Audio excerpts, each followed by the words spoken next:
Stack की definition क्या है? What is the definition of stack? linear structure only one end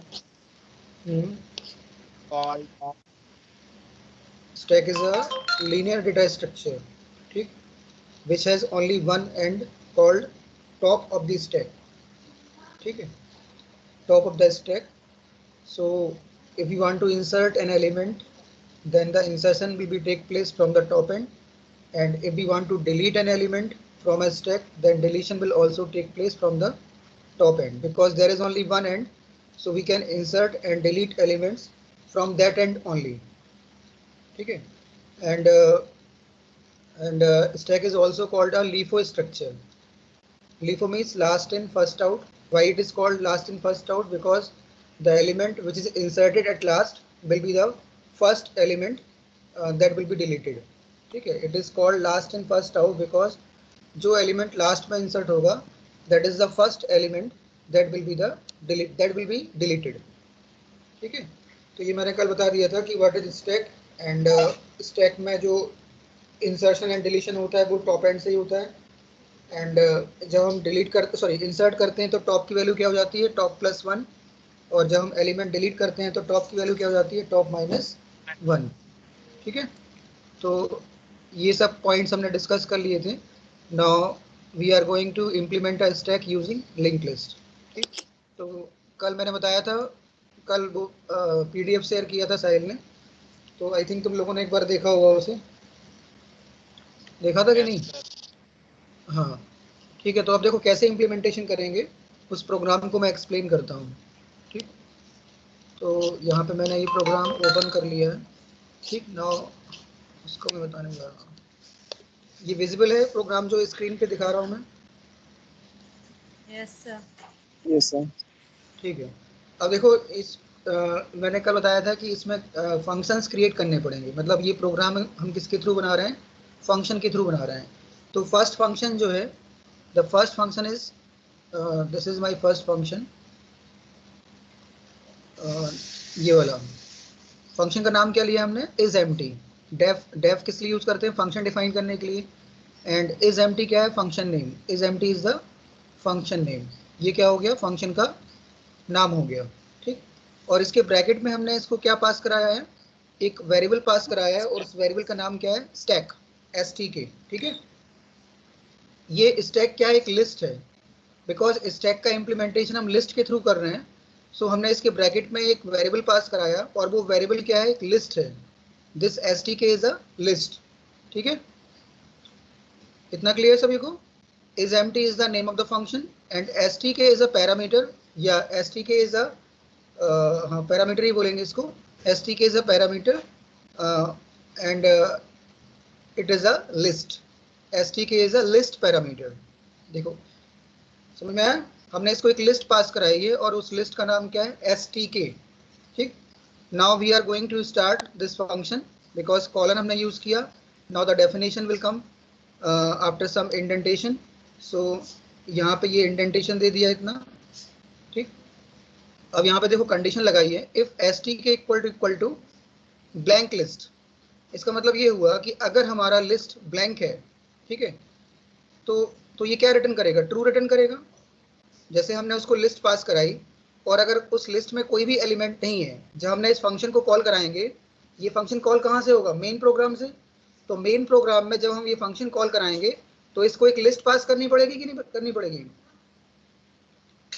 जब मैं मेन प्रोग्राम के अंदर जब इस फंक्शन को कॉल कराऊंगा तो कैसे कॉल कराऊंगा? मैं इस फंक्शन का नाम लिखूंगा इज एम्प्टी, ठीक है. और इसके ब्रैकेट में मुझे एक लिस्ट पास करनी पड़ेगी. तो सपोज मैंने मान लिया कि STK is the name of list and this list is initially this list is empty, ठीक. तो हम जब यहाँ से STK पास कराएंगे तो STK का मतलब क्या हुआ? एक ब्लैंक लिस्ट पास हुई इसको, ठीक है. तो जैसे ये फंक्शन कॉल हुआ, कंट्रोल कहाँ जाएगा?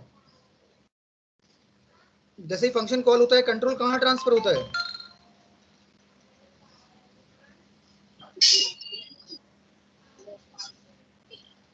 ये मेन प्रोग्राम स्टार्ट हुआ यहाँ से. This is the main programme.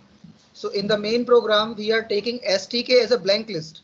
and we are passing this argument to this function. ठीक, तो जैसे ये फंक्शन कॉल होगा, this is the function calling statement, control transfer किस पॉइंट पे होगा?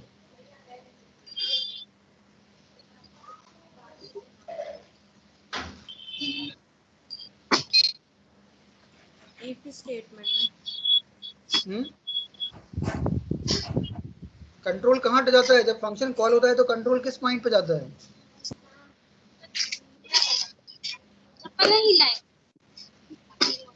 फंक्शन फंक्शन वाला चैप्टर पढ़ाया था ना मैंने, तो फंक्शन में कहता है फंक्शन कॉल करते हैं, तो फंक्शन जैसे ही कॉल होता है तो उस टाइम पे कंट्रोल डायरेक्टली ट्रांसफर हो जाता है उसकी डेफिनेशन पे। मैंने तुमसे बोला कि तुम्हें कुछ काम करना है, तो मैंने जैसे तुमको कॉल किया तो मेरा कंट्रोल चला गया, मतलब मेन प्रोग्राम, मैं यहाँ से मेन प्रोग्राम स्टार्ट हुआ, तो मेन प्रोग्राम में फर्स्ट स्टेटमेंट एग्जीक्यूट किया, अब उसको सेकंड स्टेटमेंट जो मिला, this is the second statement. तो ये सेकंड स्टेटमेंट क्या है? एक फंक्शन कॉलिंग स्टेटमेंट है, मतलब ये किसी फंक्शन को कॉल करा रहा है। तो जैसे सेकंड स्टेटमेंट एग्जीक्यूट होगा, मेन प्रोग्राम का एग्जीक्यूशन स्टॉप हो जाएगा, क्योंकि मेन अपना कंट्रोल किसको ट्रांसफर कर देगा? इज एम्प्टी फंक्शन को, बिकॉज इज एम्प्टी को हमने कॉल किया है। ठीक, तो ये तो इस पॉइंट से डायरेक्टली कंट्रोल ट्रांसफर होगा इसकी डेफिनेशन पे। ठीक है, अब मेन प्रोग्राम में कुछ भी लिखा हो, ये अभी एग्जीक्यूट नहीं होगा। अभी जब मान लो ये स्टेटमेंट नंबर 3 है मेन प्रोग्राम के अंदर, ये स्टेटमेंट 4 है, ये स्टेटमेंट 5 है, ये स्टेटमेंट 6 है, लेकिन अभी ये चारों स्टेटमेंट एग्जीक्यूट नहीं होंगे, क्योंकि हमने कॉल करा दिया किसको? इज एम्प्टी को। जैसे इज एम्प्टी कॉल हुआ, स्टेटमेंट नंबर 2 से कंट्रोल ट्रांसफर होगा to the definition of the function. ठीक है, और जब ये वापस से कंट्रोल रिटर्न करेगा तो फिर स्टेटमेंट नंबर 3 पे कंट्रोल आएगा। जब ये फंक्शन वैल्यू रिटर्न करेगा, या तो ये वाली वैल्यू रिटर्न करेगा या ये वाली वैल्यू रिटर्न करेगा, तो जैसे ही वैल्यू रिटर्न होगी वापस से कंट्रोल कहाँ आ जाएगा? मेन प्रोग्राम में, यानी कि स्टेटमेंट नंबर 3 पे। ठीक है, कितना समझ में आया?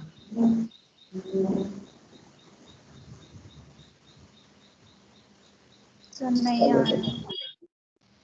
फंक्शन वाला चैप्टर बड़ा समझ में नहीं आया था क्या तुम लोगों को?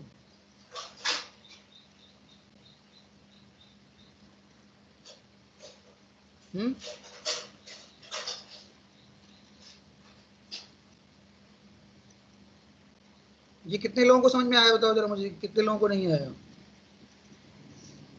हैंड रेज करके तो अपना हैंड रेज करो। कितने लोगों को समझ में आया, पहले वो हैंड रेज करें।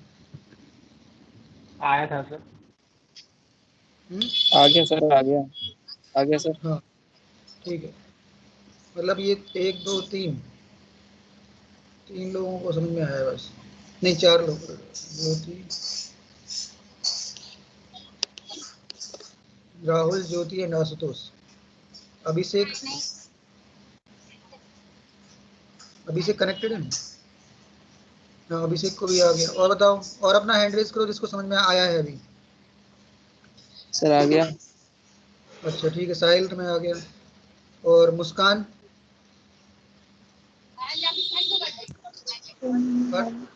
फरदिल, नो सर। अमीशा,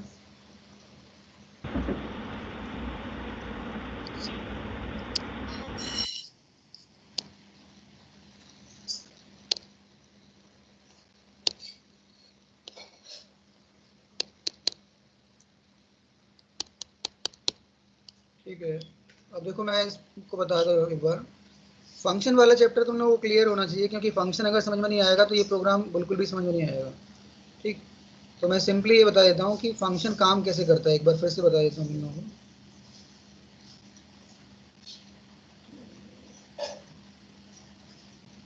देखो एक फंक्शन होता है, डेफिनेशन लिखते हैं फंक्शन की, डेफ।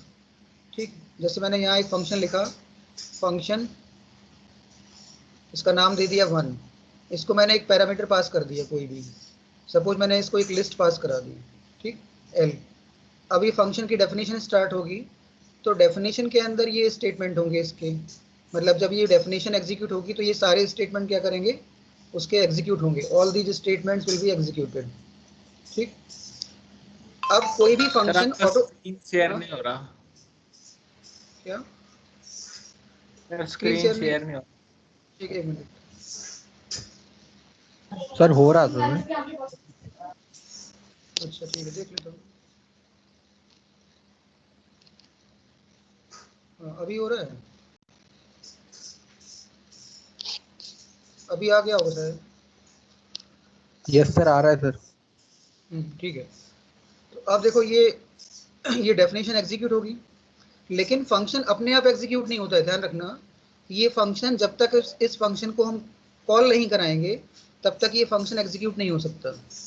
तो कॉल करने के लिए किसी दूसरे फंक्शन की रिक्वायरमेंट होती है, ठीक।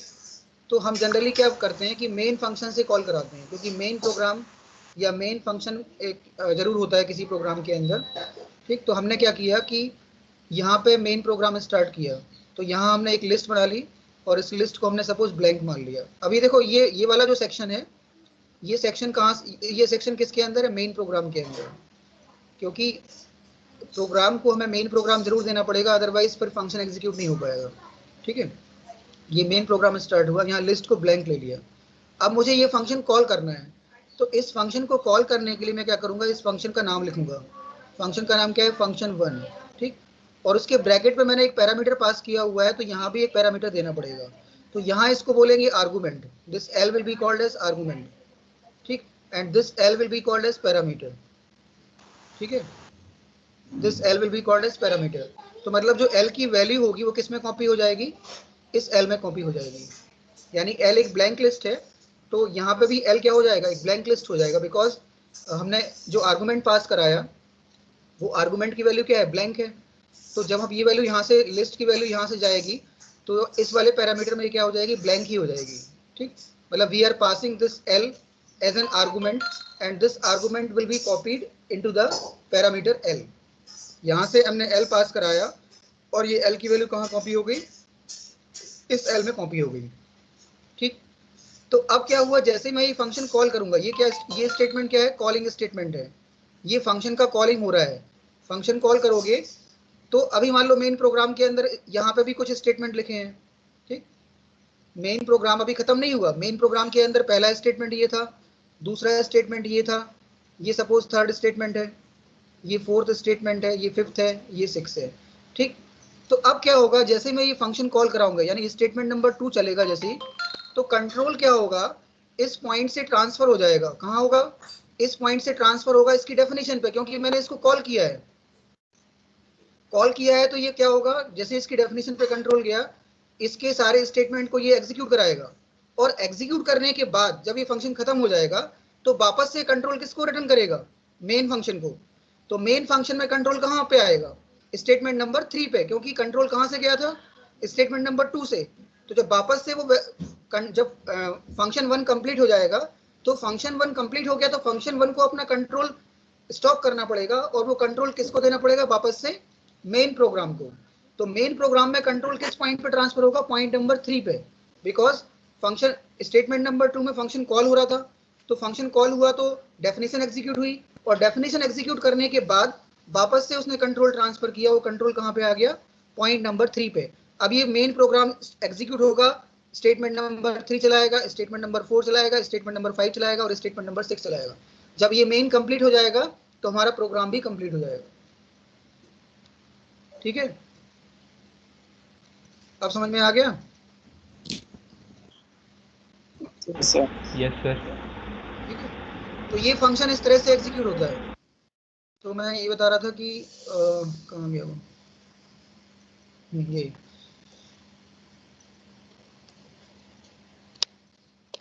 यहाँ पे इसको थोड़ा सा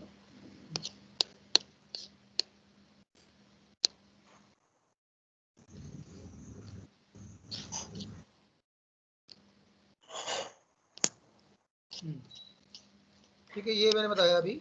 तो आई थिंक अब ये पॉइंट समझ में आ गया होगा कि इसको मैं एक लिस्ट पास करा रहा हूँ। अब अगर इस लिस्ट की value, if this list is empty, ये बोल रहा है कि हम लिस्ट को चेक कर रहे हैं, और अगर ये लिस्ट एम्प्टी हुआ तो ये क्या रिटर्न करेगा? ट्रू रिटर्न करेगा। और अगर ये लिस्ट एम्प्टी नहीं हुई तो ये क्या रिटर्न करेगा? फॉल्स रिटर्न करेगा, ठीक है। तो इज एम्प्टी फंक्शन का काम इतना सा है कि वो ये चेक कर रहा है कि weather the list is empty or not. If the list is empty, it will return the true value, and if the list is not empty, it will return the false value. ठीक है। Yes, अगर sir. हमने जो list पास कराई है अगर वो list empty हुई तो क्या रिटर्न करेगा? ट्रू। और अगर वो लिस्ट एम्प्टी नहीं हुई तो क्या रिटर्न करेगा? फॉल्स। हाँ ठीक है, इतना समझ में आया? मेन प्रोग्राम के थ्रू जो लिस्ट हम देंगे इसको, अगर उस लिस्ट की वैल्यू एम्प्टी है तो the function will return the true value, and if the list is not empty the function will return the false value. ठीक है, तो ये फंक्शन समझ में आ गया। Now this function is clear. Now we are going to the second function. तो जो हमारा सेकंड फंक्शन है वो क्या है? ये है, ये हमारा सेकंड फंक्शन है। बताता हूँ इसको। हमारा जो सेकंड फंक्शन है वो ये है। कौन सा? ये वाला, ये। इसको एक मिनट थोड़ा सा स्क्रॉल कर दूंगा। This function is my second function. ये यहां से लेके यहां तक। इस फंक्शन का नाम क्या है? विजिबल दिख रहा है कि नहीं? Yes sir. सर दिख रहा है। हाँ, इस फंक्शन को नाम दिया है हमने पुश फंक्शन, PUSH, पुश। ठीक है, इसको स्टैक की लैंग्वेज में बोलते हैं insert operation. Push operation is called insert operation. ठीक है, मतलब स्टैक में हम इंसर्ट को क्या बोलते हैं? Push operation, PUSH। तो हमने इस फंक्शन का नाम ले लिया PUSH, पुश फंक्शन। ठीक, नाउ अब इसको हमने क्या क्या पास कराया है? एक लिस्ट पास कराई है और एक वैल्यू पास कराई है। उस वैल्यू का नाम क्या दे दिया हमने? आइटम। ठीक है, हाँ, इस फंक्शन को हमने दो पैरामीटर दिए हैं। एक पैरामीटर क्या है हमारा? लिस्ट है जिसका नाम है stk, और दूसरा पैरामीटर क्या है? वो एक वैल्यू है जो कि हमें इंसर्ट करना है। वो एक वैल्यू है जो हमें इस लिस्ट में इंसर्ट करानी है। Item is a variable that is a value that we want to insert in the stack. मतलब ये एक आइटम है जो कि हम इस स्टैक में इंसर्ट करना चाहते हैं। तो जब मेन प्रोग्राम में जब हम ये फंक्शन कॉल कराएंगे तो इसको एक लिस्ट पास करेंगे और एक डेटा वैल्यू पास करेंगे जो कि हमें इस स्टैक के अंदर इंसर्ट करानी है। ठीक, अब इसकी डेफिनेशन स्टार्ट हुई। तो डेफिनेशन में लिखा हुआ है stk.append। stk.append का मतलब क्या हुआ कि हमने लिस्ट में एक वैल्यू अपेंड करा दी। l.append, जैसे अगर लिस्ट का नाम l होता तो उसमें हमने क्या इंसर्ट करा दिया? एक आइटम इंसर्ट करा दिया। तो हमारा यहाँ पे लिस्ट का नाम क्या है? stk।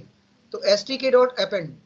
तो इस वाले स्टेटमेंट से क्या हुआ कि जो भी इसका वेरिएबल है, आइटम इज अ वेरिएबल, मतलब कोई इंटीजर वेरिएबल हो सकता है या कोई स्ट्रिंग वेरिएबल हो सकता है या कोई फ्लोट वेरिएबल हो सकता है। तो ये वैल्यू कहाँ पे इंसर्ट हो जाएगी? stk के अंदर। मतलब लिस्ट के अंदर क्या होगा? अब एक एलिमेंट आ जाएगा और उस एलिमेंट की वैल्यू क्या होगी? आइटम। इनिशियली हमारा लिस्ट क्या था? खाली था ना। तो उसमें हमने पुश ऑपरेशन के थ्रू एक एलिमेंट इंसर्ट करा दिया। ठीक है, stk.append से क्या हुआ कि हमारा ये जो डेटा आइटम है ये किस में इंसर्ट हो गया? stk के अंदर। ठीक, अब बताओ, हाँ, जब लिस्ट के अंदर, ये हमारा stk एक लिस्ट है, stk इज अ लिस्ट। अब लिस्ट में क्या हो गया? एक डाटा आ गया, एक वैल्यू इंसर्ट हो गई, आइटम। ठीक है, यस सर। हाँ, अब हम इस फंक्शन को जितने बार भी चलाएंगे, जैसे मान लो मैंने इस फंक्शन को एक बार एग्जीक्यूट कराया, एक बार कॉल किया, तो एक आइटम इंसर्ट हो जाएगा। अब मैं फंक्शन को अगर दूसरी बार कॉल करूंगा तो एक और आइटम इंसर्ट कर देगा। मैं मान लो फंक्शन को तीसरी बार कॉल करूंगा तो एक और आइटम इंसर्ट कर देगा। मतलब जितनी बार भी मैं फंक्शन कॉल कराऊंगा उतनी बार ये एक आइटम इंसर्ट करेगा इसमें। माने मैंने इस फंक्शन को अगर एक बार चलाया तो एक वैल्यू इंसर्ट होगी। मैंने इस फंक्शन को अगर दो बार चलाया तो दो वैल्यू इंसर्ट हो जाएंगी। फिर तीसरी बार चलाया तो तीसरी वैल्यू इंसर्ट करेगा। चौथी बार चलाया तो चौथी वैल्यू इंसर्ट करेगा। मतलब जितनी बार मैं फंक्शन को कॉल करूंगा वो अपना काम तो करेगा ना। ठीक है, यस सर। तो अब मान लो मैंने इस फंक्शन को 5 टाइम्स एग्जीक्यूट करा दिया। मैंने इस फंक्शन को कितने टाइम्स एग्जीक्यूट कराया? 5 टाइम्स। तो लिस्ट में कितने एलिमेंट इंसर्ट हो जाएंगे? 6 6 कैसे हो जाएंगे जब 5 बार चलाया तो? 5 5 5 एलिमेंट इंसर्ट हो जाएंगे। मतलब 1 2 3 4 5। तो अभी हमारा पहले एलिमेंट का इंडेक्स क्या होगा? 0। दूसरे एलिमेंट का इंडेक्स 1। तीसरे एलिमेंट का इंडेक्स 2। ये 3 और ये 4। ठीक, यही होगा। Yes sir. हाँ, अब मैं पूछूं कि what is the value of top index? What is the value of top index? तो क्या बताओगे? 4 4। This is my top index, क्योंकि एलिमेंट यहां तक इंसर्ट हो चुका है up to this point. From this point to this point यहाँ तक, मतलब ये हमारा लिस्ट में जो लास्ट एलिमेंट है वो कौन से इंडेक्स पे है, फोर्थ एलिमेंट पे है, मतलब फोर्थ इंडेक्स पे है। ठीक, तो अगर मैं पूछूं कि मुझे टॉप की वैल्यू निकालनी है, टॉप की वैल्यू, टॉप का इंडेक्स निकालना है सॉरी, तो टॉप का इंडेक्स कैसे निकलेगा, मैं क्या फॉर्मूला लगाऊंगा, मुझे फाइंड आउट करना है कि what is the top index at this time. ठीक, तो One. अरे टॉप इंडेक्स 1 कैसे होगा, टॉप इंडेक्स तो 4 है ना अभी। सर लेंथ -1 हो जाएगा। हाँ, तो इस टॉप इंडेक्स को निकालने के लिए मुझे फॉर्मूला क्या लगाना पड़ेगा, top equal to length of stack, length of stack -1, यही तो लगाना पड़ेगा।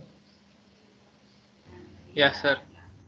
बिकॉज इस लिस्ट की लेंथ कितनी होगी, ये वाली जो लिस्ट है जिसमें अभी 5 एलिमेंट है, इसकी लिस्ट कितनी होगी, लेंथ कितनी होगी, 5। ठीक है, 5. तो 5 - 1 कितना आ जाएगा, 4 आ जाएगा।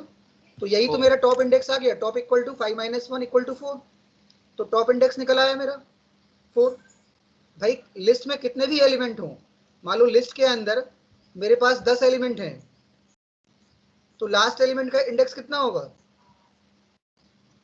मान लो लिस्ट में मेरे पास 10 एलिमेंट है, तो लास्ट एलिमेंट का इंडेक्स कितना होगा, 9 होगा ना। Yes, sir. ठीक है, यस सर। हाँ, तो ये तो हमने मैनुअली चेक कर लिया कि 9 होगा उसका।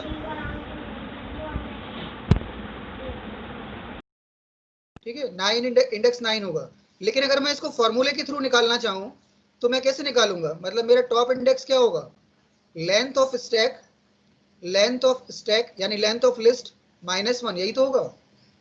चाहे लिस्ट में कितने भी एलिमेंट हो, मुझे निकालना है कि what is the top index, तो मैं फॉर्मूला यही तो लगा दूंगा, लेंथ ऑफ स्टैक -1। मान लो मेरे लिस्ट में 100 एलिमेंट हैं, तो मेरे टॉप की वैल्यू क्या हो जाएगी, 99 हो जाएगी ना। तो 99 निकलेगा कैसे, लेंथ ऑफ स्टैक -1। ठीक है, Yes, sir. Yes sir. ठीक है, तो ये जो हमने ये फंक्शन डिफाइन किया है पुश फंक्शन, इसके अंदर दो ही स्टेटमेंट है, एक स्टेटमेंट तो ये है और एक स्टेटमेंट ये है। तो पहली वाली स्टेटमेंट में हम क्या कर रहे हैं, एक आइटम इंसर्ट करा रहे हैं यूजिंग अपेंड फंक्शन, और दूसरे वाले स्टेटमेंट में हम निकाल रहे हैं टॉप इंडेक्स की वैल्यू। तो टॉप इंडेक्स की वैल्यू कैसे निकलेगी, length of stack -1। I think ये दो स्टेटमेंट में किसी को कोई प्रॉब्लम नहीं होनी चाहिए। Stack stk dot append bracket में item and top equal to length of stack -1।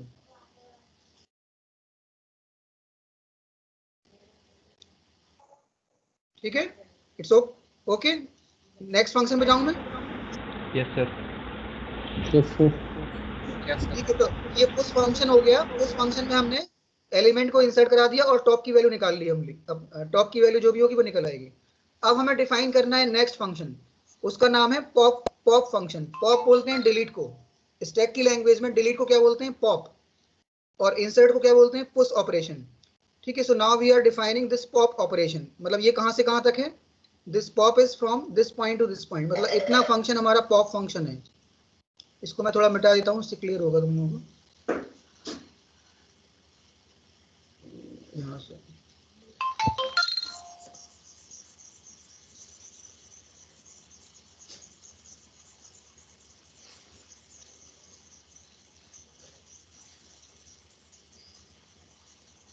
ठीक है, तो अब देखो हमारा ये वाला फंक्शन तो कंप्लीट हो गया, पुश फंक्शन कंप्लीट हो गया, दिस फंक्शन इज कंप्लीटेड।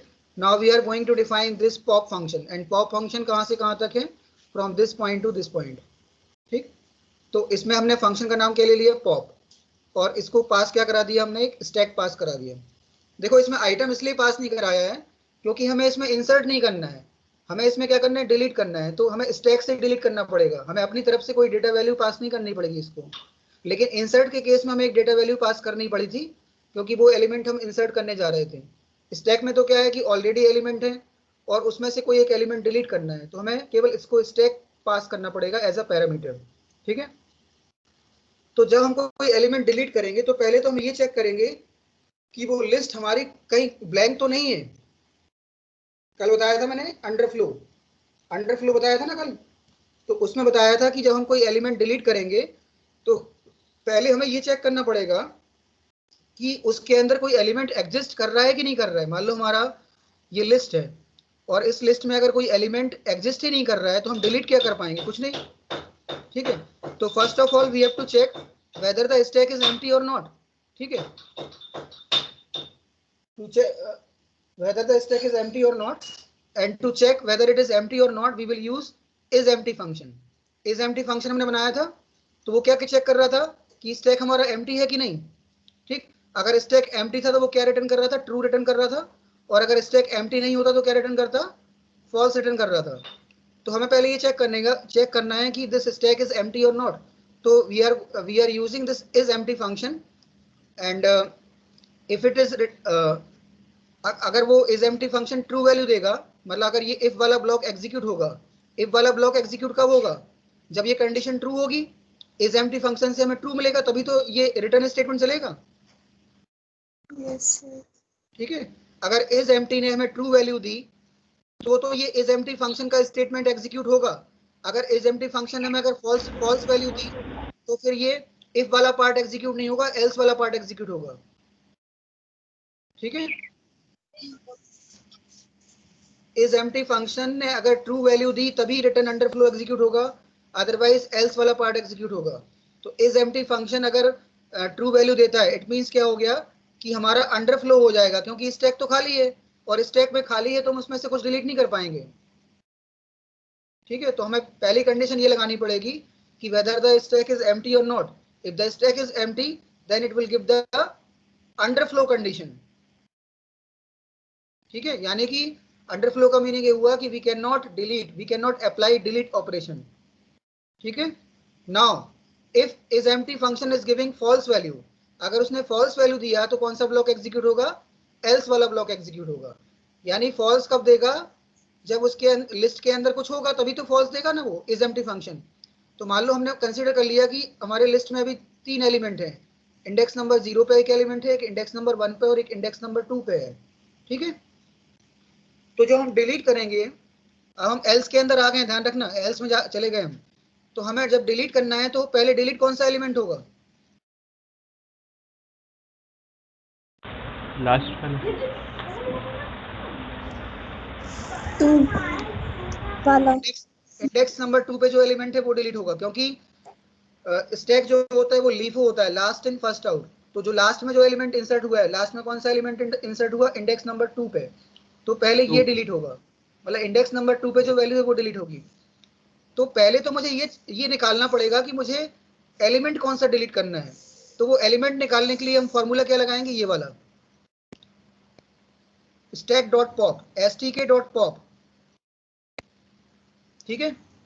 और इससे जो एलिमेंट रिटर्न होगा उसको हम किस में स्टोर करा लेंगे, आइटम के अंदर, ठीक है। Item equal to stk.pop। तो इससे क्या मिला हमें, पॉप फंक्शन क्या करता है, तो कोई डिलीट करता है, कहाँ से, एलिमेंट डिलीट करता है उसे रिटर्न भी करता है। हाँ रिटर्न भी कराता है। तो ये बताओ कि डिलीट कहाँ से करता है वो, सर अगर इंडेक्स नहीं दिया हुआ तो लास्ट से करेगा। हाँ अगर इंडेक्स नहीं दिया, पॉप के ब्रैकेट में अगर हमने इंडेक्स नहीं दिया तो वो लास्ट वाला एलिमेंट डिलीट करेगा, और अगर हमने पॉप के ब्रैकेट में कोई इंडेक्स पास करा दिया तो वो उस पर्टिकुलर इंडेक्स पे वैल्यू डिलीट करेगा। तो हमने यहाँ पे लिखा है आइटम इक्वल टू stk.pop, ठीक। तो stk.pop से क्या होगा कि जो टॉप इंडेक्स पे जो वैल्यू होगी, यानी इंडेक्स नंबर 2 पे जो वैल्यू होगी वो डिलीट होगी, और डिलीट के साथ वो रिटर्न भी होगी। तो रिटर्न के बाद वो किस में स्टोर हो जाएगी, आइटम के अंदर, ठीक है। फॉर एग्जाम्पल मैं इसको बताता हूँ, यहाँ इस पे पाइथन के थ्रू बताता हूँ कैसे वो दे रहा है वैल्यू।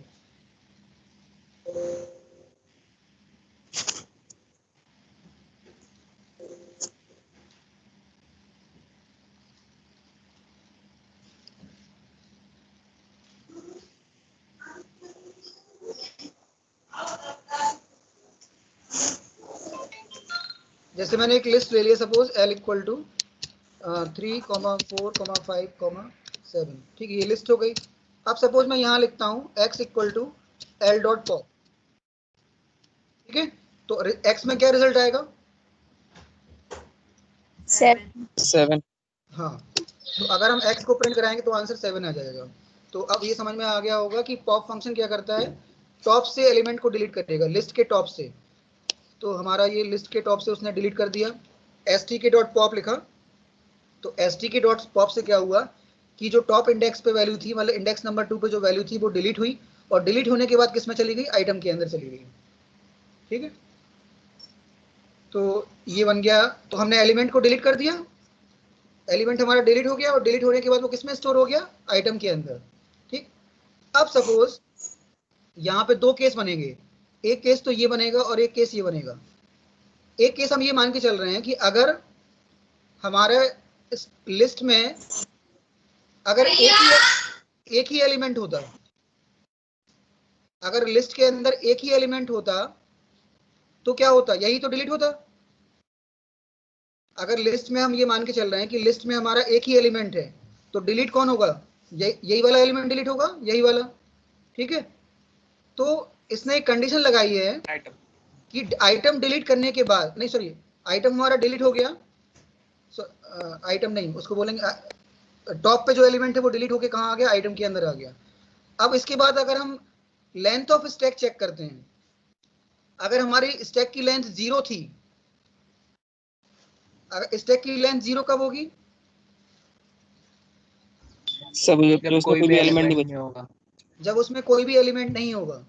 तो अगर हमारा लेंथ ऑफ स्टैक 0 आता है, मतलब आइटम डिलीट जब हमने कर दिया, और आइटम डिलीट करने के बाद अगर हम लेंथ ऑफ स्टैक चेक करते हैं, अगर वो 0 आता है, तो टॉप हमारा क्या हो जाएगा, एम्प्टी एम्प्टी हो जाएगा ना। आइटम डिलीट करने के बाद हमने आइटम यहाँ पर डिलीट कर दिया, ये डिलीट कर दिया आइटम, और आइटम डिलीट करने के बाद अगर लेंथ ऑफ स्टैक 0 आता है, इट मींस कि अब हमारा टॉप क्या हो जाएगा, नन हो जाएगा। टॉप का इंडेक्स क्या होगा, नन ही तो होगा, क्योंकि वो स्टैक खाली हो गया ना, उसके अंदर पहले एक एलिमेंट था, इस एलिमेंट को हमने डिलीट कर दिया। अब डिलीट कर दिया तो हमारा लेंथ ऑफ स्टैक क्या हो गया, 0 हो गया। लेंथ ऑफ स्टैक 0 हुआ तो इसका मतलब क्या है कि टॉप इंडेक्स कहीं एग्जिस्ट ही नहीं कर रहा है। टॉप इंडेक्स किसको पॉइंट कर रहा है, नन को पॉइंट कर रहा है। ठीक है, नन दे, हाँ, नन मीन्स होता है -1।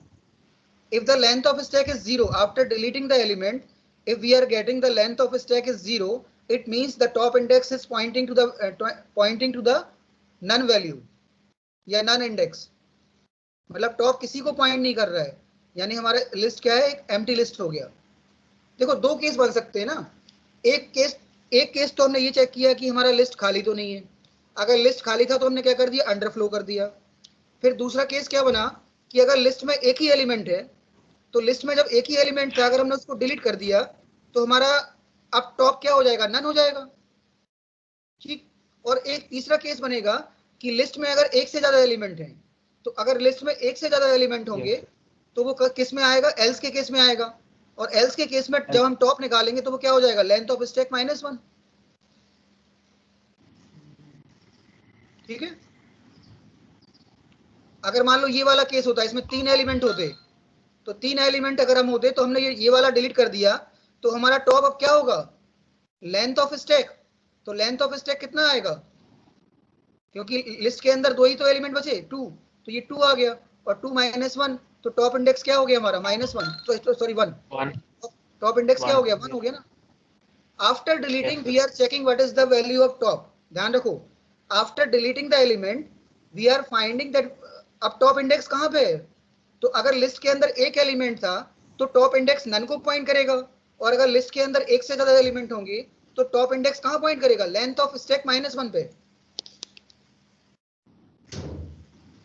देखो टॉप निकालने का सीधा सा फॉर्मूला ये है कि हम स्टैक की लेंथ निकालें और -1 कर दें। तो जब भी हम एलिमेंट डिलीट करेंगे तो हमें लेंथ ऑफ स्टैक तो निकालना ही पड़ेगा ना।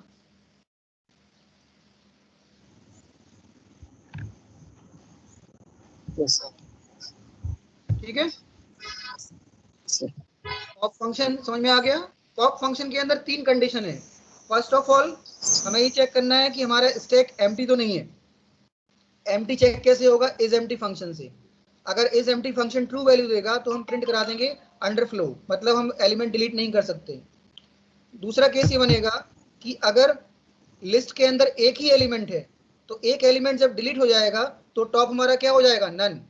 दूसरी कंडीशन, तीसरी कंडीशन ये बनती है कि अगर लिस्ट के अंदर एक से ज्यादा एलिमेंट है, एक से ज्यादा एलिमेंट होंगे तो फिर हमारा टॉप क्या होगा, लेंथ ऑफ स्टैक -1। ठीक है,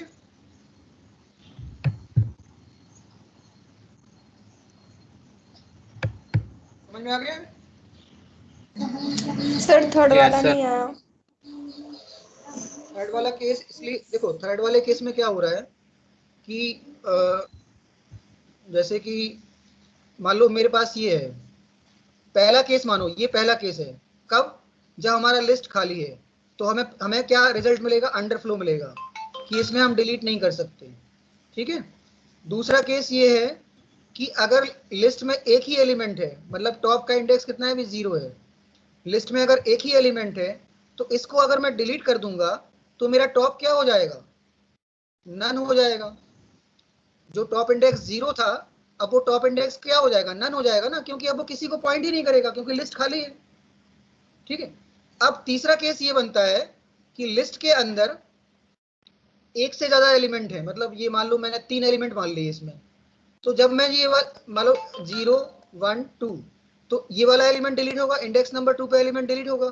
तो इंडेक्स नंबर 2 पे जब एलिमेंट डिलीट हो गया तो अब मैं अगर टॉप की वैल्यू निकालूंगा तो वो फॉर्मूला क्या होगा, लेंथ ऑफ स्टैक -1। तो लेंथ ऑफ स्टैक कितना आ गया, इसमें कितने एलिमेंट हैं, वो डिलीट करने के बाद इसमें कितने एलिमेंट बचे, 1 अरे 1 कैसे बचेगा, 3 एलिमेंट थे ना, एक एलिमेंट डिलीट कर दिया तो 2 एलिमेंट बचे, तो लेंथ ऑफ स्टैक कितना आ गया, 2, और ये -1, तो टॉप का इंडेक्स कितना हो गया, 1। तो टॉप हमारा यही तो होगा, अभी जब हमने एलिमेंट को डिलीट कर दिया तो नया टॉप क्या हो जाएगा, 1 हो जाएगा ना। हाँ समझो। जब टॉप इंडेक्स क्या था, 2 था स्टार्टिंग में, अब मैंने इंडेक्स नंबर 2 पे वैल्यू हटा दी, तो इंडेक्स नंबर 2 पे जब वैल्यू हट गई तो टॉप इंडेक्स, नया टॉप इंडेक्स क्या हो जाएगा, 1 हो जाएगा ना। Yes, sir. यस ठीक है, सिंपल सा कॉन्सेप्ट है, अगर उसको तुम प्रोग्रामेटिकली ना समझो, सिंपल सा रियल लाइफ में समझो कि जब खाली है तो हमें क्या करना है, अंडरफ्लो करना है। जब उसके अंदर एक एलिमेंट है तो जब वो एक एलिमेंट डिलीट हो जाएगा तो टॉप क्या हो जाएगा, नन हो जाएगा, क्योंकि टॉप किसी को पॉइंट ही नहीं करेगा। और तीसरा केस ये है कि अगर स्टैक के अंदर एक से ज्यादा एलिमेंट है Yeah. तो जब एक एलिमेंट हम डिलीट कर देंगे तो नया टॉप क्या होगा, उससे एक कम हो जाएगा ना। Yes, sir. Top equal to top -1 होता है, जब एलिमेंट डिलीट होता है तो टॉप इक्वल टू टॉप -1 हो जाता है, और जब एलिमेंट इंसर्ट होता है तो टॉप इक्वल टू क्या हो जाता है, टॉप +1 हो जाता है। ये मैंने केस बताया था कि on insertion top becomes top +1 and on deletion top becomes top -1। ठीक है, सो ये पॉप फंक्शन कंप्लीट हो गया। नाउ पॉप फंक्शन कंप्लीट करने के बाद हमारा नेक्स्ट है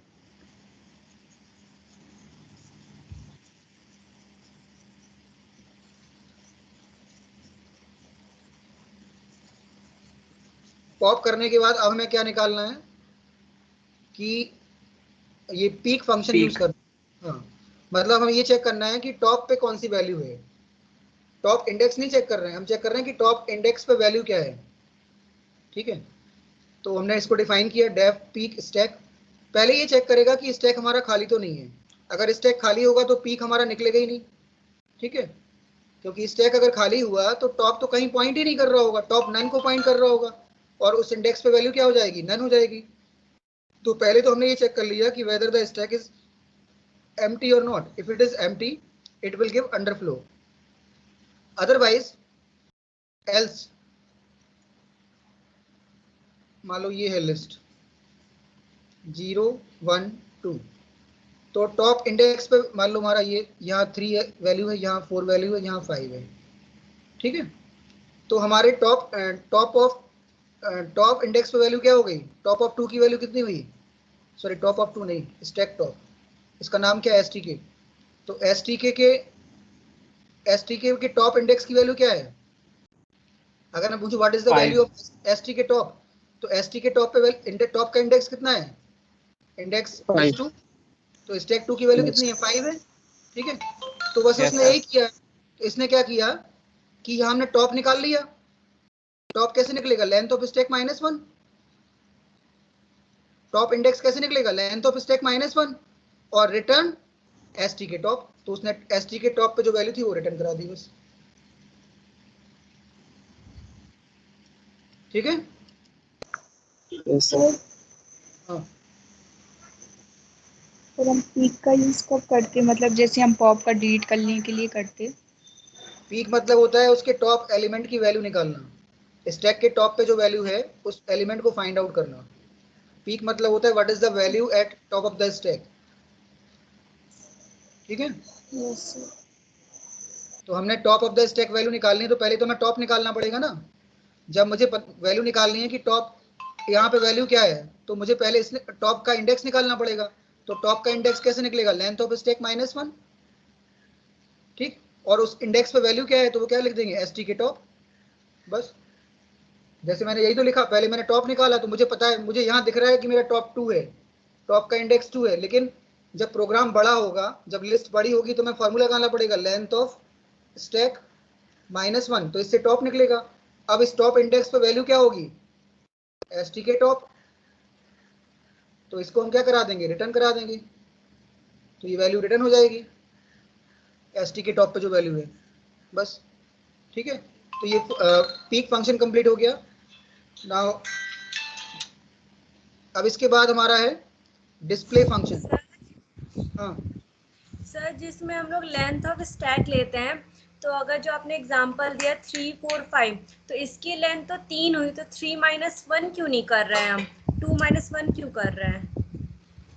कहाँ 2 -1? 3 -1 तो किया था। मुझे मान लो ये है, अभी मान लो इसमें 3 एलिमेंट हैं, 1 2 3। ठीक है। तो टॉप क्या आएगा? टॉप इक्वल टू आएगा लेंथ ऑफ स्टैक। तो लेंथ ऑफ स्टैक तो हम 3 मानेंगे ना, -1। तो लेंथ ऑफ स्टैक इज 3 और -1, तो टॉप कितना आ गया? टॉप का इंडेक्स कितना आया? 2 ही तो आया। तो इंडेक्स 2 ही तो दिखा रहा है ये। Yes, sir. टॉप का इंडेक्स तो 2 होगा ना, टॉप का इंडेक्स 3 नहीं होगा। इंडेक्स की बात कर रहा हूं मैं। तो इंडेक्स होगा उसका 2, लेकिन अगर मैं स्टैक की लेंथ बोलूंगा तो स्टैक की लेंथ है 3। लेंथ मतलब होता है नंबर ऑफ एलिमेंट्स। ठीक है। तो टॉप का इंडेक्स 2 आया। अब मैं इस इंडेक्स पे वैल्यू क्या होगी? इस इंडेक्स पे वैल्यू क्या होगी? stk2। तो stk2 पे वैल्यू क्या है? 5। तो टॉप टॉप इंडेक्स पे हमारी वैल्यू निकल आई। टॉप जो होता है वो दिखाता है इंडेक्स को, और अगर मैं बात करूं इस इंडेक्स पे वैल्यू क्या है, तो उस लिस्ट का नाम देखना पड़ेगा। उस लिस्ट का नाम हमने क्या दिया है? stk दिया है। तो stk टॉप पे जो वैल्यू होगी वो ये वैल्यू, ये वाली स्टेटमेंट से हमें वैल्यू मिल जाएगी। ठीक है। Okay. Yes, sir. Yes sir. तो अब देखो ये सारे फंक्शन हमारे कंप्लीट हो गए, बट डिस्प्ले फंक्शन रह गया ओनली। तो डिस्प्ले भी मैं बता देता हूँ डिस्प्ले कैसे काम करेगा। अब हमने क्या किया कि हमने हमारा स्टैक तो बन गया। मतलब स्टैक कैसे बन गया? हमने उसमें पुश फंक्शन भी चला दिया, उस पर पॉप फंक्शन भी चला दिया, उसमें पीक फंक्शन भी चला दिया। तो हमने स्टैक तो अपना फाइनलाइज कर लिया। अब इस स्टैक के जो एलिमेंट हैं उसको हमें डिस्प्ले करना है, क्योंकि अगर हम आउटपुट नहीं देंगे तो हमें पता ही नहीं लगेगा कि स्टैक के अंदर क्या इंसर्ट हुआ और क्या डिलीट हुआ। ठीक है। तो उसको स्टैक के अंदर जो एलिमेंट आए इनको डिस्प्ले कराने के लिए हमें एक डिस्प्ले फंक्शन बनाना पड़ेगा, डेफ डिस्प्ले। ठीक है। ये डिस्प्ले फंक्शन बनेगा तो पहले तो ये चेक करेगा कि स्टैक एम्प्टी तो नहीं है। अगर स्टैक एम्प्टी है तो उसके पास डिस्प्ले कराने के लिए कुछ होगा नहीं, तो वो डायरेक्टली क्या लिख देगा? Stack is empty. मतलब जब हमने स्टैक बना लिया तो हमें पहले ये चेक करना पड़ेगा कि स्टैक हमारा कहीं खाली तो नहीं है। तो खाली होगा तो हमें डिस्प्ले करने के लिए कुछ होगा ही नहीं। तो पहले वो इज एम्प्टी फंक्शन से ये चेक करेगा कि whether the stack is empty और not. If the stack is empty तो वो डायरेक्टली प्रिंट कर देगा कि स्टैक इज एम्प्टी। ठीक। एल्स अगर स्टैक के अंदर एलिमेंट्स हैं तब वो उनको डिस्प्ले कैसे कराएगा? मान लो ये इंडेक्स नंबर 0 है, ये इंडेक्स नंबर 1 है, ये इंडेक्स 2 है और ये इंडेक्स 3 है। यहाँ पे मान लो वैल्यू 5 है, यहाँ 4 है, यहाँ 6 है, ये 7 है। तो मुझे आउटपुट में क्या दिखाना है? आउटपुट में दिखाना है मुझे 5 4 6 7, ये दिखाना है ना। क्योंकि स्टैक के अंदर मेरे कितने एलिमेंट आ गए, 4 एलिमेंट आ गए, और इन चारों एलिमेंट को मुझे डिस्प्ले करना है। तो मैं डिस्प्ले कैसे कराऊंगा? सबसे पहले तो मैं टॉप की वैल्यू निकालूंगा कि मेरा टॉप इंडेक्स क्या है, लेंथ ऑफ स्टैक -1। ठीक है, हमने टॉप इंडेक्स निकाल लिया, टॉप इंडेक्स निकल आया, मतलब ये इंडेक्स नंबर 0 था, ये इंडेक्स 1 था, ये इंडेक्स 2 था, ये इंडेक्स 3 था। तो टॉप हमारा कितना आ गया? 3। 3। ठीक, अब हमने ये यहाँ प्रिंट करा दिया इसको, यहाँ पे हमने इसको प्रिंट करा दिया, मतलब हमारा 7 प्रिंट हो गया, 7 प्रिंट हो गया, और उसके आगे एक मैसेज दे दिया कि वो टॉप पे जो वैल्यू है वो है, मतलब इसके आगे एक मैसेज लिख के आएगा कि this is the top value, क्योंकि यहाँ पे हमने एक कमेंट दिया हुआ है टॉप। ठीक है, मतलब ये बता रहा है कि this is the top value. तो 7 प्रिंट हो गया और टॉप प्रिंट हो गया। अब हमें इसके आगे की वैल्यू प्रिंट करानी, मतलब यहाँ से टॉप तो हमारा प्रिंट हो चुका है, ये प्रिंट हो गया। अब हमें 6 प्रिंट कराना है, 4 प्रिंट कराना है और 5 प्रिंट कराना है। तो हम लूप लगाएंगे for a in range, for a in range top -1, मतलब टॉप तो प्रिंट हो चुका है। अब हमारा स्टार्टिंग इंडेक्स क्या होगा? टॉप -1, ये टॉप -1 होगा ना, Yes, इसका sir. इंडेक्स कितना होगा? टॉप -1। 2. और इसको कहाँ तक लेके जाएंगे? इंडेक्स नंबर 0 तक लेके जाना है। ठीक है, इंडेक्स नंबर 0 तक जाने के लिए हमें कहाँ तक जाना पड़ेगा? -1 तक जाना पड़ेगा, मतलब हमें लूप लगाना पड़ेगा -1 तक, तभी तो ये यहाँ तक लूप लेगा। Yes, sir. अगर हमने यहाँ पे सर -1 की जगह 0 लिख दिया होता Yes, sir. तो ये फिर 0 तक नहीं जाता, कहाँ तक जाता? 1 तक जाता ओनली। Yes, sir. ठीक है, क्योंकि हम स्टेप -1 कर रहे हैं, स्टेप -1 कर रहे हैं, इसका मतलब क्या हुआ कि हमने टॉप -1 से स्टार्ट किया और एक एक इंडेक्स पीछे जा रहे हैं, क्योंकि स्टेप हमने -1 का दिया हुआ है, ये स्टेप -1 का है। तो वो यहाँ से मूव करेगा, तो पहले इसको प्रिंट कराएगा, फिर इसको प्रिंट कराएगा, फिर इसको प्रिंट कराएगा, क्योंकि ये स्टेटमेंट दी हुई है प्रिंट की स्टेटमेंट। ठीक है, तो ये हमारा स्टैक यहाँ पे प्रिंट हो जाएगा। ठीक, पहले हमने टॉप प्रिंट करा दिया, फिर हमने इंडेक्स कहाँ से स्टार्ट किया? टॉप -1 से, और इसको लेके कहाँ तक जाएंगे? -1 तक, और स्टेप कितने का होगा? -1 का होगा। तो वो बैकवर्ड जाएगा, मतलब टॉप से पीछे की तरफ जाएगा। तो वो 6 प्रिंट करेगा, फिर 4 प्रिंट करेगा, फिर 5 प्रिंट करेगा, क्योंकि यहाँ पे उसने जो प्रिंट स्टेटमेंट दिया हुआ है वो क्या दिया हुआ है? स्टैक ऑफ ए। तो जब ए की वैल्यू टॉप -1 होगी तो वो टॉप -1 की वैल्यू प्रिंट करा देगा। जब ए की वैल्यू टॉप -2 होगी तो वो टॉप -2 की वैल्यू प्रिंट करा देगा। जब ए की वैल्यू टॉप -3 होगी तो वो टॉप -3 की वैल्यू प्रिंट करा देगा, क्योंकि स्टेप -1 का है और वो अप टू -1 तक जाएगा, यानी कि 0 तक जाएगा, क्योंकि हमने यहाँ -1 दिया है। तो -1 तक नहीं जाके वो कहाँ तक जाएगा? इंडेक्स नंबर 0 तक जाएगा। ठीक है,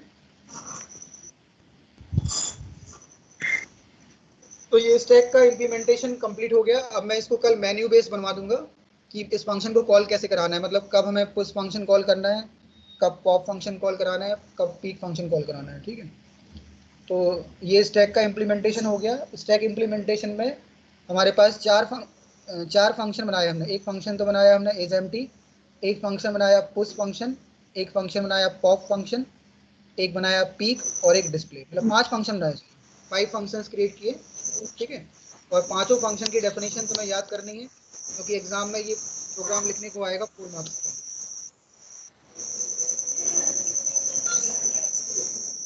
ठीक है, ये पूरा एक ही प्रोग्राम है?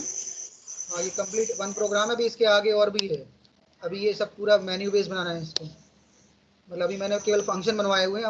अब मेन प्रोग्राम के अंदर इन फंक्शंस को कॉल करना पड़ेगा चॉइस के बेसिस पे। अगर चॉइस 1 होगी तो हम ये वाला पुश फंक्शन चलाएंगे, चॉइस 2 होगी तो पॉप फंक्शन चलाएंगे, इस तरह से। ठीक है, सर आपने डाटा विजुअलाइजेशन चैप्टर कराया था ना, उसमें आइटम साइज क्या होता है? आइटम साइज वो तो उसमें वो निकालेगा एरे का साइज। नहीं, सर सॉरी, इसमें आइटम आपने साइज, एरे का साइज नहीं, एरे के अंदर जो एलिमेंट है उसका साइज निकालेगा। जैसे मान लो एक एरे है, उसके अंदर हमारे पास फ्लोट एलिमेंट है, तो फ्लोट का साइज कितना होगा वो बताएगा वो। सर आपने एक प्रोग्राम करवाया, उसमें 6 एलिमेंट अंदर दिए हैं, लेकिन आपने तब उसमें मतलब x डॉट आइटम साइज किया तो उसमें 4 एलिमेंट आए हैं, वो कैसे?